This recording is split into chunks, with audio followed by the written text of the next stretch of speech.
What is up, my fellow Chibits? Today, I'm here to bring all of you the weekly anime review of Dragon Ball Super. This episode concludes the resurrection of Frieza, the movie arc. And I gotta be honest here. I'm very disappointed. I have to admit, I'm very disappointed in certain reasons. Because, for one, I was hoping, since this is a retelling, there has been many events throughout this entire, arc that's been a little bit different compared to the movie.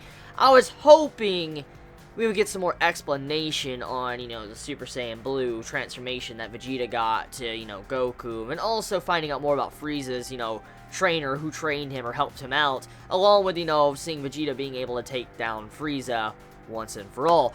Overall, there's some things I'm a little bit disappointed about. I mean, I'm not really disappointed with the Vegeta thing. I mean, I am. I would be lying if I said I wasn't. But that's not the big issue here. I mean, after seeing the conclusion of this arc now, since it's pretty much done now. I mean, we had Frieza get killed. You have it to where Piccolo got wished back, which Piccolo was confirmed dead, actually. He was confirmed dead. Whoa, what the fuck? Piccolo actually fucking died. Damn.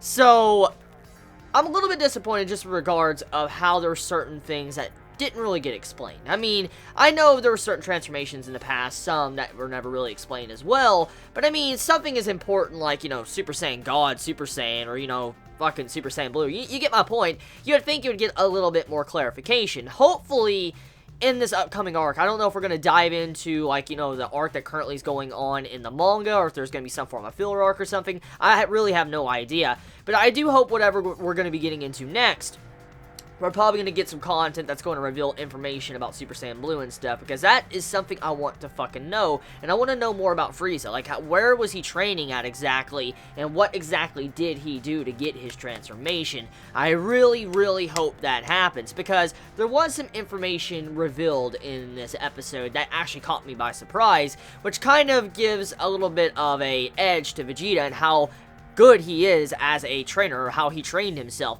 Apparently, Vegeta, he had reached his, God status with Super Saiyan Blue without the help of other Saiyans. Now, which we know, because, no one was around, but now we know that there is a way to reach that level. For instance, Vegeta was able to reach that level of power where Goku's at now without the help of others. And if you remember in the Battle of Gods arc, or, the movie, Goku said that he was really upset he had to achieve the power he got through the help of others. Like, he was upset that he had to have, the power of all the Saiyans there to achieve that status of power. And he was very, very upset because it wasn't really his power. He didn't really achieve that. And to this day, technically, Goku really didn't achieve that part. And seeing how Vegeta was able to achieve that level without the help of others, it goes to show you that Vegeta actually finally did something better than Goku in a way. Pretty fucking interesting if you think about it like that.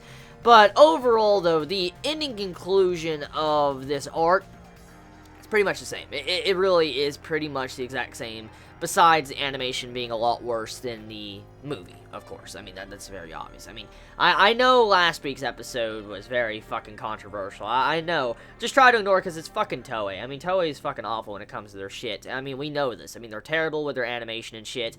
And I mean, the only reason why is I love Dragon Ball Z. I'm a big fan of Dragon Ball Z, and even, you can say what you will, I like Dragon Ball Super just to see the continuation, but I do have to admit, Toei animation, they just fucking derp all the time. They shit on the animation. It's disgusting what they do. I mean, if Toei actually gave the passion that, Madhouse had for One Punch Man, can you imagine how good this fucking series would look? Just imagine. If they put even maybe 5% of the passion that the One Punch Man staff put into that series, just imagine how good Dragon Ball Super would look. It's very disgusting, just seeing, how they handle that. Even this episode, even though it wasn't as bad as last week's episode, it was still not that fucking greatest. It definitely, by no means was it the greatest. I mean, I saw derps here and there, but I mean, that's Toei, so yeah, that's my faults in that. So the ending conclusion of this arc of Dragon Ball Super,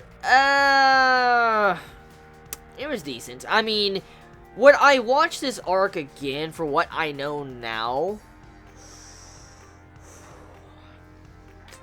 I don't know. I really can't say. I mean, honestly, I would probably recommend the movie over this arc. I would probably. I mean, there's only a couple things I would say to watch, the saga here over the movie, and that would be probably some parts with, Krillin and Frieza, to Gohan and Frieza, and, you know, Captain Ginyu, even though he didn't have the biggest of spotlights, which is kind of sad. But, I mean, those are really the only main parts, besides also the training that Goku and Vegeta received as well. That's also another thing that, you know, could be said. That would be noteworthy to watch from this arc. But besides that, when it comes to the fighting and all that between, you know, Vegeta and Frieza, or, you know, Goku versus Frieza, it was way better in the movie. By leaps and bounds, 1,000 times better in the movie. But that's to be expected since it's a movie budget. So let me know your thoughts in the comments below. You all have a wonderful day or nights wherever you live. Please be safe. Chibi out.